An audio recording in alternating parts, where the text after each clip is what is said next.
After a 2-0 win over Malaysia, Sydney FC's now completed its warm-up before taking on the Urawa Reds next week in Japan and the AFC Champions League. And Sydney FC coach Branko Culina joins me. And Branko, a good win against Malaysia. Yeah, it was a good hit-out for us. We needed another hit-out before the tough game against the Urawa Reds, and the Malaysian national team proved to be just that for us. Any injuries?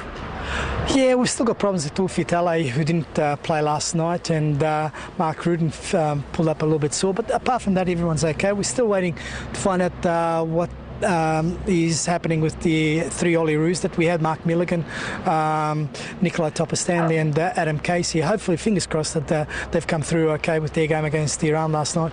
And last night's game, was it a good warm-up as far as you were concerned?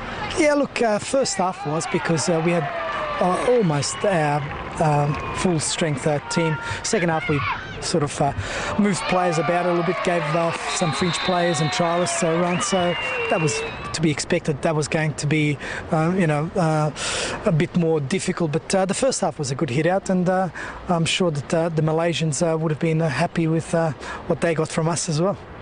Good confidence booster ahead of Urawa next week? It's always good to beat another national team.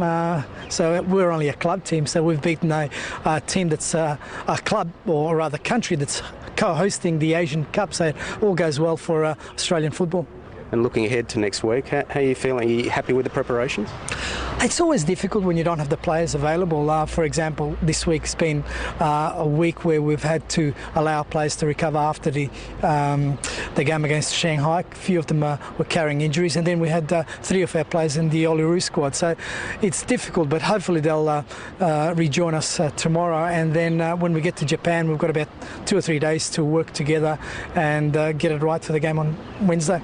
Now, I understand you've been taking players off and having just 10 men. What's the aim of that? Yeah, it's something I like to do, just to see how we respond tactically to a situation where we're asked to dig a little bit deeper, whether it be because we may have a player sent off at some stage of a game, or secondly, just to make sure that players lift when they need, when required, and that might be because we might be chasing a result or we might be defending a result. So I just want to see how they think when they've got one player less. On a side issue, there's talk that you're about to sign John Aloisi. I mean, is there any truth to that? Look, it's fair to say we're looking to finalise our marquee player. Philip Cocu was probably, it was definitely the number one choice because he had so much to offer both on and off the park.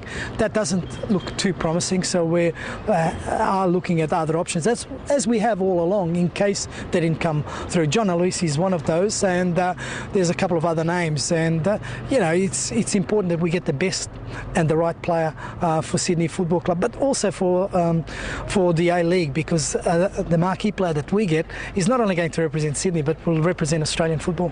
When are you hoping to finalise that?